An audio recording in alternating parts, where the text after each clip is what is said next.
Shalom.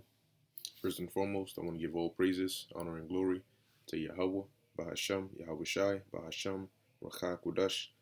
Yahweh is the name of the Heavenly Father in the ancient Hebrew. Bahasham means in the name of Yahweh Shai, which is the name of his only begotten Son. I want to give double honors to the apostles and the elders of Great Millstone, and peace and blessings to the elect. All right. This is going to be a continuation of Daniel, the 11th chapter. All right, picking up from verse 21. Okay, last time we ended at the 20th verse. Okay, which a little recap that was dealing with Seleucus the fourth, Philopator. Okay, the raiser of taxes, and it says, but within few days he shall be destroyed, neither in anger nor in battle. Reason being, Seleucus ended up getting assassinated by Heliodorus. All right, which when you read in the book of Second Maccabees, I believe is the fourth or third chapter.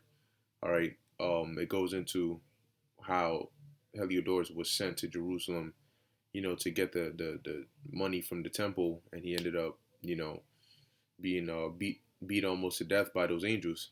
All right, that same Heliodorus, when he returned, ended up assassinating Seleucus.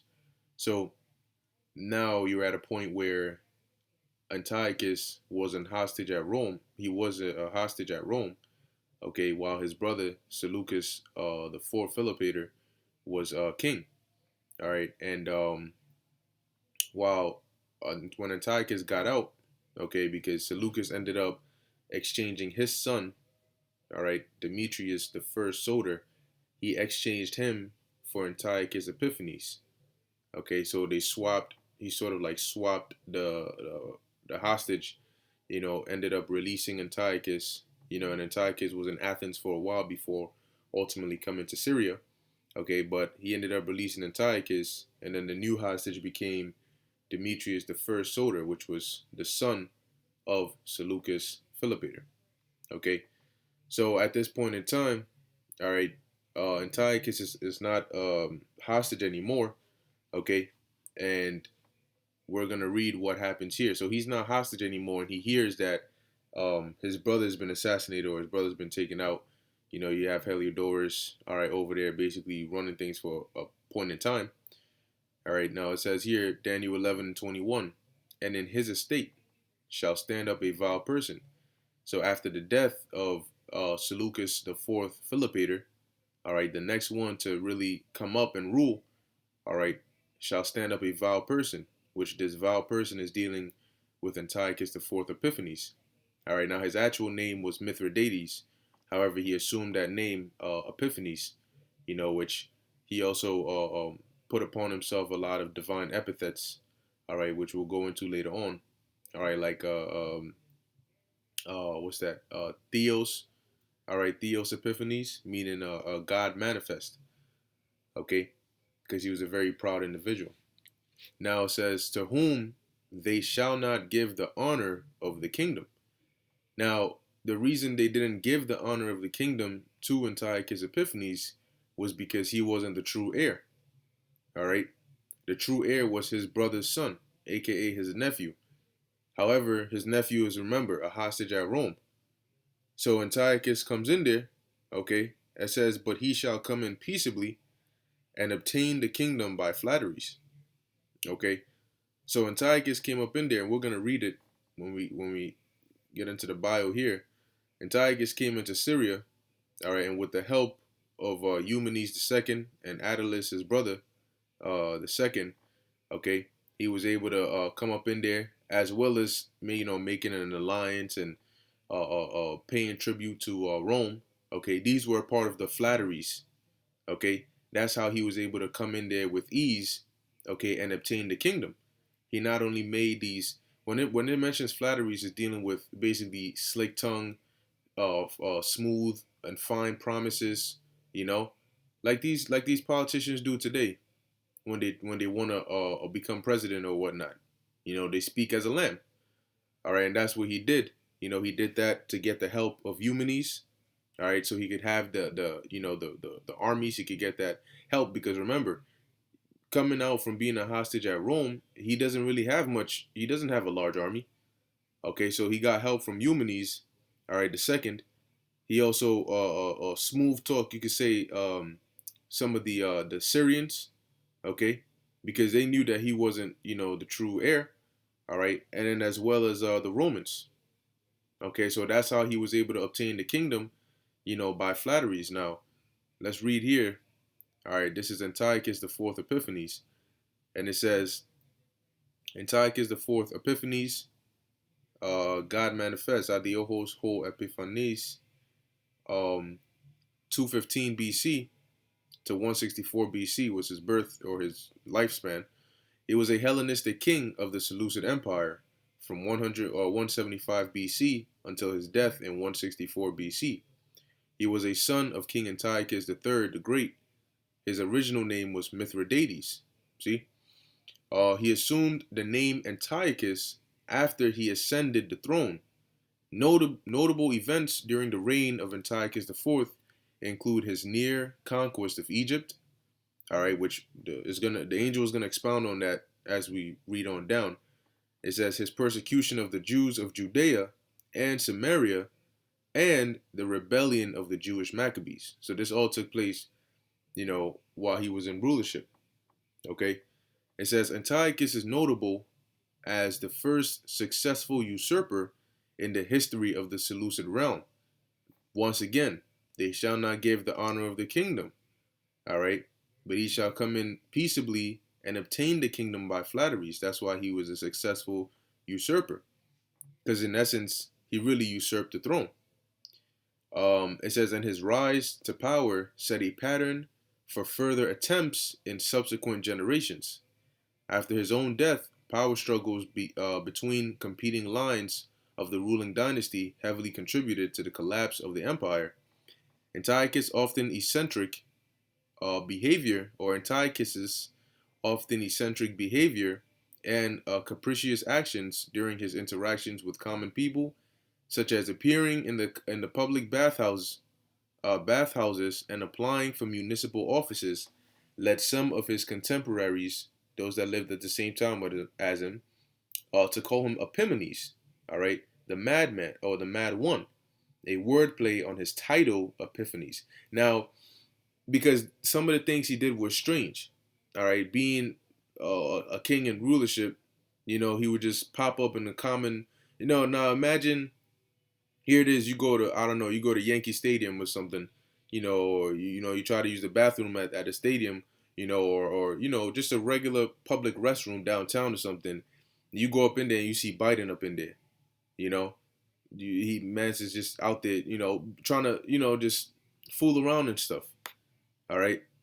In certain municipal offices, he's the king, So really, what business did he have doing that? So that's why they called him that. All right, like, yo, this guy's bugged out. He's wilding. All right. So it says now here, rise to power. All right. So remember, it says he's gonna obtain the kingdom.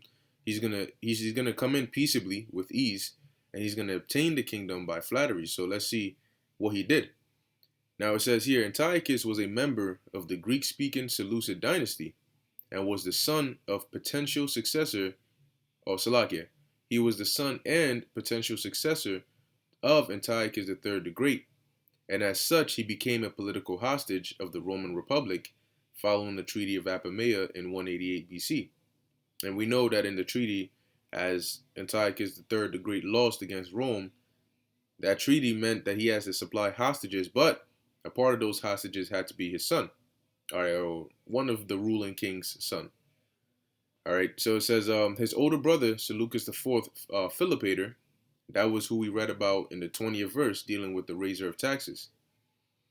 So it says his older brother, Seleucus IV Philopator, followed his father onto the throne in 187 BC. And Antiochus was exchanged for his nephew, Demetrius I Soter. So when Philopator came into rulership, came into power, he exchanged hostages, releasing his brother Epiphanes or Mithridates, and substituting him for his son, all right, which was Demetrius I Soter, but in this case was the nephew of Antiochus. Now this guy was the true heir. Okay, it says the son and heir of Seleucus. And that's so they knew that. That's why it says they shall not give to whom they shall not give the honor of the kingdom, because he wasn't the heir. All right. It says, after this, Antiochus lived in Athens and was there when he heard his brother was assassinated in 175 BC. So after he heard that, then he pulled up. Okay. It says Seleucus was assassinated in September 175 BC by the usurper Heliodorus, who presumably hoped to dominate the regency. However, with the help of King Eumenes II of Pergamum, Antiochus traveled from Athens through Asia Minor and reached Syria by November 175 BC. Seleucus's legitimate heir, Demetrius I Soter, was still a hostage in Rome. All right. So Antiochus seized the throne for himself, proclaiming himself co-regent with another son of Seleucus, an infant named Antiochus, whom he then murdered in 170 BC. See, so he came in there peaceably. All right. Yeah, da da da da da. Now he came in there, of course, with the help of Eumenes, and he was able to oust Heliodorus. Okay. So then he basically says, oh, Seleucus, right, my brother, the heir to his throne is hostage right now, and his other son is too young to rule. So being that I'm, the uncle, I'm gonna take the role of a co-regent, and I'll manage affairs in his stead until at least either Demetrius comes back or, his the young Antiochus is able to come of age. All right, that was all BS. That was deceitful works. Okay, so that's one way with those flatteries he was able to get in that position. But then to solidify it, all right, and without getting any intervention from Rome, it says here, after his ascension, Antiochus took care to maintain good relations with the Roman Republic. Why? Because he understood that Rome had now become a superpower. All right, so any unwanted attention, all right, he didn't want to draw. He didn't want to gain any unwanted attention from Rome. All right, so what did he do? All right, after making those fine promises to the Syrians, getting the help of Eumenes, what did he do? He now had to deal with Rome. All right, so it says sending an embassy to Rome in 173 BC as a part of the unpaid indemnity still owed from the 188 BC Treaty of Apamea. All right, because remember, it was a lot of money that Antiochus III had to pay. He wasn't able to pay it all off before dying, and it passed on to Seleucus. Seleucus still wasn't able to pay it all off until it comes down to Antiochus, and he says, you know what? As soon as I come into power, I'm gonna go pay it off, and basically start off in good relations with Rome. All right.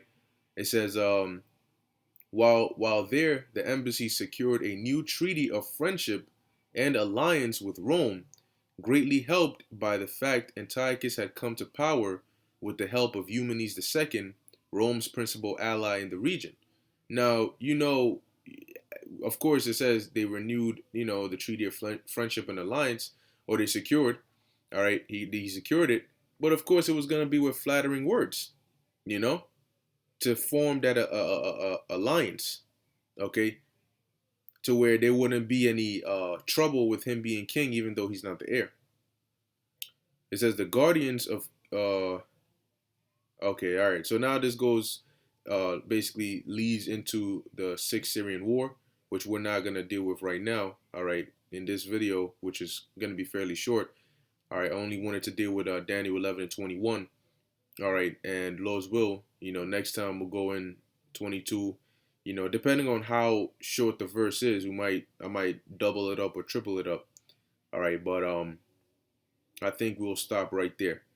Okay, so recapping in verse 21, it says, and in his estate shall stand up a vile person in the state of Seleucus the fourth Philopator. After he died, the next person to come up was going to be a vile person who was Antiochus the fourth Epiphanes, who indeed was a vile person, to whom they shall not give the honor of the kingdom, because he was not the true heir. the true heir was Demetrius the first Soter, the older son of Seleucus Philopator. It says, because but he shall come in peaceably. He's going to come in with ease and obtain the kingdom by flatteries, which we just saw an example of how he did that. And not only, it wasn't just the kingdom he obtained by flatteries, he was able to use, those fine promises and those smooth words to obtain a lot of things. Okay, as when we read on down, okay, as we go through the chapter, you'll see. All right, so that's pretty much it. All right, just wanted to go into that real quick. Lord's willing, it was short and edifying to the elect. In closing, I want to give all praises, honor, and glory to Yahweh, Bahasham, Yahweh Shai, Bahasham, Rachak Wadash. Until next time, Shalom.